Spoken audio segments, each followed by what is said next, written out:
पुष्यमित्र शुंग को लेकर एक खास तबका लंबे समय से भारत में सामाजिक सहिष्णुता पर आघात कर रहा है। पुष्यमित्र शुंग ब्राह्मण था, वह मनुवादी था, वह मौर्यों का सेनापति था। उसने मौर्य सम्राट बृहदत्त की धोखे से हत्या की। पुष्यमित्र शुंग ही राम था, उसी ने मनुस्मृति लिखवाई। वैसे ये सभी बातें सस्ते चरस के नशे की देन है। पुष्यमित्र को लेकर गलतफहमी पालने वाले ये सारे के सारे लोग एक कटोरी खीर के ज्ञान पर ही फुदकने वाले लोग हैं। ऐसे जातिवादी कीड़े मकोड़ों का दिमाग आजकल सर से खिसककर घुटनों में आ चुका है। तर्क एवं तथ्य इनके पल्ले नहीं पड़ता। कभी ये पुष्यमित्र शुंग को ब्राह्मण कहते हैं, कभी पुष्यमित्र शुंग को राम कहते हैं जो कि क्षत्रिय थे। पर इनके दावों में कितना दम है, इसके रेफरेंसेस क्या हैं, इस पर पड़ताल करना भी काफ़ी ज़रूरी है। पुष्यमित्र शुंग राम है या नहीं, इस पर मैं बहुत पहले ही वीडियो बना चुका हूँ। वीडियो नंबर 65 देख सकते हैं। और आज की इस वीडियो में बात करेंगे कि पुष्यमित्र शुंग कौन था, क्योंकि इसका नाम लेकर क्षीर ज्ञानी बहुत ही ज़्यादा बवाल काटते रहते हैं। पुष्यमित्र शुंग को ब्राह्मण कहने के पीछे विभिन्न मत है, किंतु इनमें पतंजलि के महाभाष्य एवं कालिदास की मल्लविकानिमित्रम को प्रमुखता के साथ सामने रखा जाता है। अतः पहले इन्हीं दोनों ग्रंथों का उल्लेख देख लेते हैं कि पुष्यमित्र के संबंध में क्या कहा गया है। पतंजलि ने महाभाष्य में बताया है, अर्थात यहाँ हम पुष्यमित्र के लिए यज्ञ करते हैं। यहाँ पुष्यमित्र हेतु यज्ञ का उल्लेख है, लेकिन इस उल्लेख से यह सिद्ध नहीं होता कि वह ब्राह्मण था। दूसरी जगह कालिदास मालविकानिमित्रम का रेफरेंस देकर यह बताया जाता है, लेकिन इसमें सिर्फ विदिशा पर अग्निमित्र के शासन करने का उल्लेख है, न कि उसके ब्राह्मण होने का कोई जिक्र। अतः इन्हीं दो प्रमुख आधारों पर पुष्यमित्र शुंग को ब्राह्मण बताया जाता है, मगर इनमें दिए उल्लेख से कहीं भी पुष्यमित्र के ब्राह्मण होने या गोत्रादि का पता नहीं चलता। फिर किस आधार पर शुंग को, जो मूलतः सुगन है, को ब्राह्मण बताया जाता है।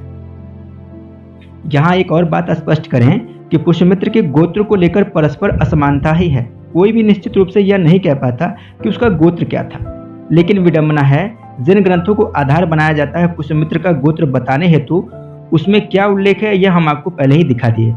जहाँ तक हमने ढूंढा है, इन ग्रंथों में हमें पुष्यमित्र के गोत्र या ब्राह्मण होने संबंधित कोई ठोस प्रमाण नहीं मिले। भविष्य में या मेरी जानकारी से इतर अगर कुछ ठोस सबूत या तथ्य हाथ लगते हैं तो मैं निश्चय ही उस तथ्य को स्वीकार करूंगा, किंतु अभी फिलहाल मुझे पुष्यमित्र के ब्राह्मण होने के कोई ठोस सबूत नहीं मिले। तमाम प्राचीन संस्कृत ग्रंथों में भी शुंग शुंगन नाम का कोई गोत्र या ब्राह्मण समुदाय का उल्लेख नहीं मिलता। हाँ, सुंग चुंग हुंग पुंग टाइप के लोग चाइना में जरूर मिलते हैं, और बौद्धों का तो चाइना से पुराना याराना है।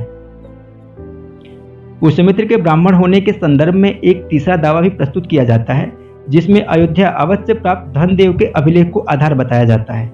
इस अभिलेख में लिखा है, कौशल के राजा अश्वमेध सेनापति पुष्यमित्र की छठी पीढ़ी में उत्पन्न कौशिकी पुत्र धनदेव ने अपने पिता फाल्गुदेव के केतन का निर्माण करवाया। लेकिन यहाँ भी पुष्यमित्र के गोत्र को लेकर या ब्राह्मण होने के संदर्भ में कोई सूचना नहीं है। अब सिर्फ अश्वमेध यज्ञ करने के लिए पुष्यमित्र को ब्राह्मण कह देना कहाँ तक तर्कसंगत है, क्योंकि अश्वमेध यज्ञ तो क्षत्रिय राजाओं ने भी बहुत से किए हैं। तो पुष्यमित्र शुंग अश्वमेध यज्ञ हेतु ब्राह्मण ही क्यों माना जाए, क्षत्रिय क्यों नहीं? और ब्राह्मण या क्षत्रिय ही क्यों? क्योंकि अश्वमेध यज्ञ कौन कर सकता है, इस संदर्भ में शास्त्रीय विधान देखने पर तो हमें कहीं नहीं मिलता कि अश्वमेध यज्ञ करने वालों को ब्राह्मण या क्षत्रिय ही माना जाना चाहिए। और रही बात गोत्र की, तो गोत्र परंपरा तो ऋषियों से आई है, और एक ही गोत्र के लोग सभी वर्णों में देखने को मिल जाएंगे। अतः गोत्र के आधार पर भी पुष्यमित्र शुंग को ब्राह्मण मानना तर्कसंगत नहीं है। रही बात अश्वमेध की, तो अश्वमेध भारतवर्ष के एक प्रख्यात प्राचीन कालीन यज्ञ का नाम है। प्रारंभ में सार्वभौम राजा अर्थात चक्रवर्ती नरेश ही अश्वमेध यज्ञ किया करते थे या उसके अधिकारी माने जाते थे, परंतु ऐतरेय ब्राह्मण के अनुसार इसको संपन्न करने के लिए अन्य महत्वशाली राजन्यों को भी अधिकार था। अश्वलायन के सौत सूत्र का कथन है कि जो सब पदार्थों को प्राप्त करना चाहता है, सब विजयों का इच्छुक है और समस्त समृद्धि को पाने की कामना करता है, वह इस यज्ञ का अधिकारी हो सकता है, अर्थात वह यज्ञ कर सकता है। इसीलिए सार्वभौम के अतिरिक्त भी मूर्धाभिषिक्त राजा भी अश्वमेध कर सकता है। अतः अश्वमेध यज्ञ करने या पुष्यमित्र के शासन काल में अश्वमेध यज्ञ होने से उसका ब्राह्मण या क्षत्रिय मान लिया जाना कतई तार्किक नहीं लगता। अब यदि फिर भी पुष्यमित्र द्वारा यज्ञ संपन्न करवाने के लिए उन्हें ब्राह्मण माना जाए तो अभी तक कोई शास्त्रीय या पुरातात्विक प्रमाण ऐसा नहीं मिला जो यह पूर्ण रूप से सिद्ध कर सके कि वह ब्राह्मण था।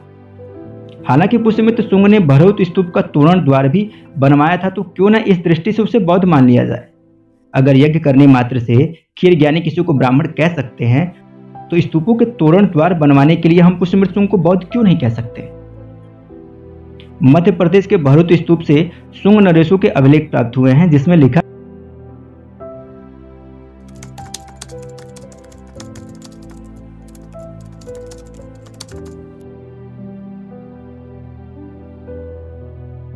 तो सवाल यह बनता है, ये शुंग नरेश बौद्ध स्तूप और तोरण द्वार क्यों बनवा रहे थे। क्षीरज्ञानियों जब शुंग बौद्धों को पटक पटक कर मार ही रहे थे, उनकी मुंडी पर इनाम ही बांट रहे थे, तुम कहते हो कि तुम्हारी मुंडी पुष्यमित्र पत्थर पर पटक कर फोड़ देता था, तो तुम लोगों से इतनी नफरत करने वाला राजा तुम्हारे स्तूपों की मरम्मत क्यों करवा रहा था।